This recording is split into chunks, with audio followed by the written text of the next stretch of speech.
Assalamualaikum warahmatullahi wabarakatuh. Kami dari kelompok 4 Kekejaman Hosni Mubarak di Mesir yang beranggotakan saya Agiza Farikatur Ilmi, saya Angelita Rahmadani, Saya Adinda Obil Safanada. saya Nabila Berliana Putri, dan juga rekan kami yang berhalangan hadir yaitu Anandiar Sasadra Rahma.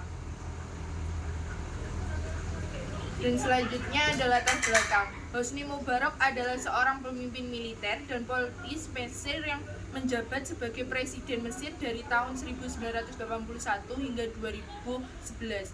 Sebelum menjadi presiden, Mubarak adalah seorang perwira angkatan udara Mesir dan memainkan peran penting dalam militer Mesir selama Perang Yom Kippur pada tahun 1973. Dia naik ke tampuk kekuasaan setelah pembunuhan Presiden Anwar Sadat dan mempertahankan posisinya sebagai presiden selama hampir 3 periode melalui serangkaian pemilu yang kontroversial dan otoriter. Selanjutnya yaitu selama pemerintahannya Mubarak dikenal dengan menerapkan kebijakan otoriter, termasuk memperpanjang undang-undang darurat, mengekang kebebasan pers dan juga berbicara, serta menindak keras oposisi politik. Meskipun awalnya ia mendapatkan dukungan internasional karena stabilitas yang dampaknya dibawa ke Mesir, pemerintahannya menjadi semakin ditandai dengan korupsi, pelanggaran hak asasi manusia, dan juga kemiskinan yang meluas.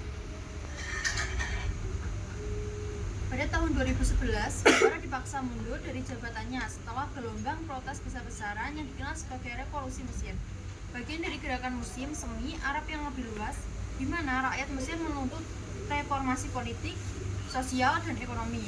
Setelah pengunduran dirinya, Mubarak diadili dan dihukum karena berbagai pelanggaran, termasuk perannya dalam kematian pengunjuk rasa selama revolusi. Kebijakan otoriter Mubarak ada dua. Yang pertama, hukum darurat yang diberlakukan selama lebih dari 30 tahun. Yang kedua, pembatas aktivitas politik dan penahan lawan politik. Kekejaman terhadap rakyat ada 3. Yang pertama, kasus-kasus penindasan terhadap demonstran, dan 2, penggunaan kekerasan oleh polisi dan militer, dan yang terakhir, contoh kasus penyiksaan dan pelanggaran hak asasi manusia di penjara. Yang selanjutnya ada pokok pembahasan kasus pemindasan. Yang pertama, protes mahasiswa dan aktivis politik. Selama pemerintahan Mubarak, mahasiswa dan aktivis politik sering menjadi sasaran penindasan ketika mereka melakukan protes atau menyuarakan pendapat yang menentang rezim. Contohnya pada tahun 2005, ketika protes menuntut reformasi politik meningkat, banyak aktivis dan mahasiswa ditangkap, diinterogasi, dan diancam oleh pasukan keamanan. Selanjutnya yaitu Revolusi Mesir pada tahun 2019. Rezim Mubarak menggunakan kekerasan brutal untuk membubarkan demonstrasi damai di Tahrir Square dan di berbagai kota lain. Ribuan demonstran dilaporkan terluka dan juga ratusan orang tewas akibat bentrokan dengan pasukan keamanan yang menggunakan peluru tajam, gas air mata, dan juga meriam air.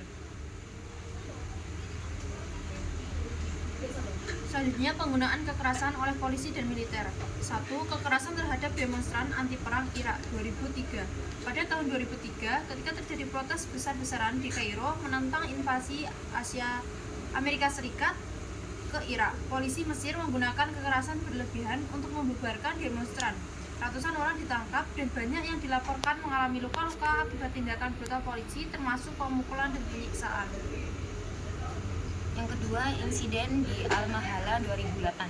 Pada tahun 2008, para pekerja tekstil di kota Al-Mahala melakukan pemogokan dan protes besar menuntut perbaikan upah dan kondisi kerja. Polisi dan pasukan keamanan menanggapi dengan menggunakan kekuatan berlebihan, termasuk tembakan langsung, penangkapan massal, dan penyerbuan terhadap rumah-rumah warga. Beberapa pekerjaan tewas dan banyak lainnya terluka. Dan selanjutnya ada contoh kasus penyiksaan dan pelanggaran hak asasi manusia di penjara. Yang pertama ada kasus Khaled Said 2010. Khaled Said adalah seorang pria muda yang dipukuli hingga tewas oleh polisi di Alexandria pada tahun 2010. Insiden ini terjadi setelah dia ditahan karena diduga menyebarkan video yang memperlibatkan korupsi polisi. Selanjutnya yaitu yang nomor 2, penyiksaan di penjara Tora. Penjara Tora sendiri adalah salah satu penjara yang terkenal di Mesir, dikenal dengan laporan penyiksaan dan juga perlakuan kejam terhadap tahanan politik. Banyak tahanan yang dilaporkan disiksa dengan cara dipukul, disetrum, dan dipaksa untuk berdiam diri dalam posisi yang menyakitkan untuk waktu yang sangat lama. Pelanggaran ini sering dilakukan untuk memaksa pengakuan atau menghukum tahanan karena aktivitas politik mereka. Selanjutnya yang ketiga, tahapan tanpa pengadilan. Selama bertahun-tahun, ribuan orang ditahan tanpa pengadilan di bawah undang-undang darurat yang terus diperpanjang oleh Mubarak. Banyak dari mereka yang ditangkap secara sewenang-wenang, termasuk aktivis politik, pengacara, dan warga biasa yang dianggap sebagai ancaman bagi rezim. Kasus-kasus ini mencerminkan pola pelanggaran hak asasi manusia dan kekerasan yang dilegalkan oleh negara selama pemerintah Mubarak, yang menjadi salah satu alasan utama ketidakpuasan rakyat Mesir yang akhirnya memuncak dalam revolusi 2011. Selanjutnya ada korupsi dan ekonomi. Yang pertama, keluarga Mubarak dan lingkaran dalamnya yang terlibat dalam korupsi besar-besaran. Yang kedua, dampak ekonomi korupsi terhadap rakyat Mesir. Yang ketiga, ketimpangan sosial dan kemiskinan yang meningkat. Revolusi Mesir 2011 ada 3. Pemicunya yaitu korupsi, ketidakadilan, dan kekejaman pemerintah. Yang kedua, tuntutan rakyat Mesir untuk perubahan dan keadilan. Yang ketiga, ada pengunduran diri Mubarak dan akhir rezimnya. Terdapat dampak jangka panjang. Yang pertama yaitu kondisi politik dan juga sosial Mesir pasca Mubarak, dampak psikologis dan juga sosial terhadap masyarakat Mesir, dan juga pelajaran yang dapat diambil dari era Mubarak. Kesimpulannya, Hosni Mubarak pemimpin Mesir selama hampir 30 tahun dengan pendekatan otoriter yang menindas kebebasan dan juga hak asasi manusia.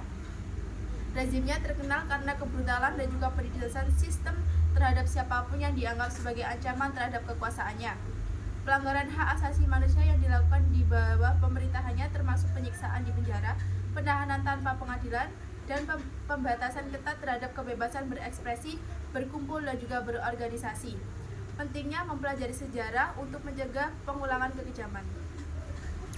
Sekian dari kelompok kami. Wassalamualaikum warahmatullahi wabarakatuh. Waalaikumsalam warahmatullahi wabarakatuh. Soalnya sih